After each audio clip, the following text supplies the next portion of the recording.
room. First name I saw was George. George, you have the floor. Uh, Dylan, how do you possibly keep the morale up with everybody else with all the injuries going down? Like as a professional, but also keeping aware that people still need to go 100% at what they're doing. Yeah, it's obviously a tough circumstance, but I think you just kind of have that next man up mentality. I think especially here, ever since I've got here, that's been a huge part of Red Bull. Guys just taking that next step when they get called upon, and some guys take that moment and they go with it. So yeah, just having that next man up mentality and just proving to everyone that you deserve to be out on the field. Next, go to Anthony. And Dylan, over the last year in the Central Shores, all the games against Orlando, they haven't been all that pretty, but you guys have been able to really keep them to what they do best, which is scoring goals. What is it about what you guys bring to the table that seems to keep them under control? Yeah, I don't know if it's necessarily directly because we're playing Orlando. I think it's just we always have a good structure against them, have a good tactical game plan, and we stick with it. Last year was a good run, but they have very talented attacking pieces that we're gonna have to be aware of. And yeah, I think we just stay tuned defensively, and things will go how they've been going. Go back to George. As a player, you see other teammates going down, a lot of injuries happening within the team. Do you think it's due to the lack of the break and the workload that's been happening over the past few years with you guys? Like, you guys really haven't had a full off season per se. I mean, granted, it's a gift because you were in the final. But do you think that has anything to do with this? I'm not sure. Some guys are different. I think some guys are just more injury prone than others. There's guys in there that take care of their bodies very well. And maybe some guys that need to do more. And that's just how guys' bodies are. Some guys are young, still growing and going through those pains. And some guys have been around and they know what their body needs. They need 10 minutes of stretching, they need none. So it's kind of just doing what's best for you and kind of knowing your own body. Go back to Anthony. You bounce around a little bit, starter, first guy off the bench. How mentally do you prepare yourself week to week with a little bit of uncertainty as to whether or not you'll be coming off the bench or a starter?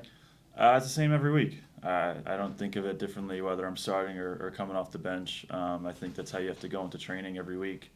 Having the mentality that you want to be out there, and I think that just sets a good tone, not only for you but just for your teammates. If you're one of those guys that's coming off the bench and you're super lively in training, it's just showing a good mentality to especially the younger guys, and I think they could feed off of that because once those guys see it, then they're only going to want to push themselves as well. Next, we go to Christian Ortiz on Zoom.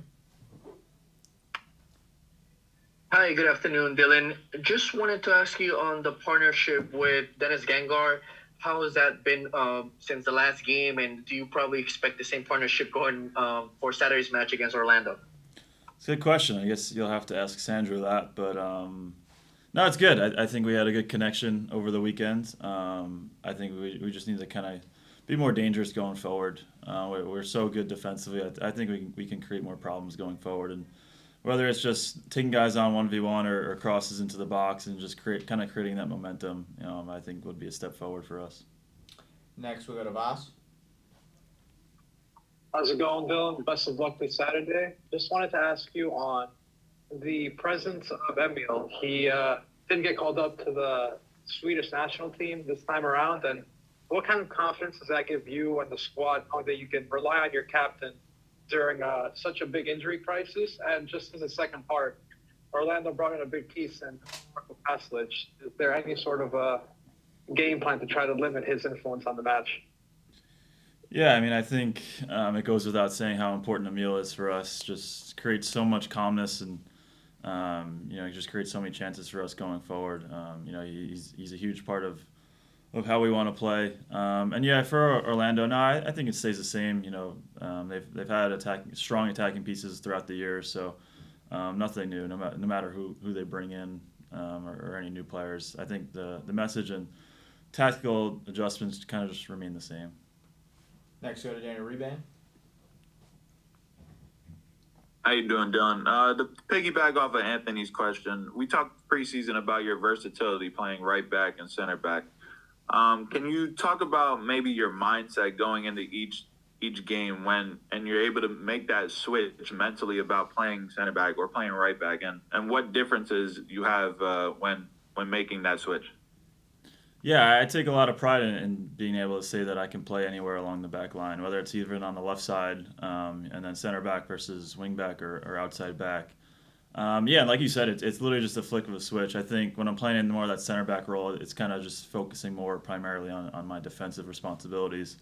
But if I'm playing an outside back or wing back, I think I should just kind of reiterate to myself that, be brave going forward and kind of, like you said, just flick that switch on and use more of my offensive mentality. Everyone, we have time for 2 more questions with Dylan. First, go to Dan.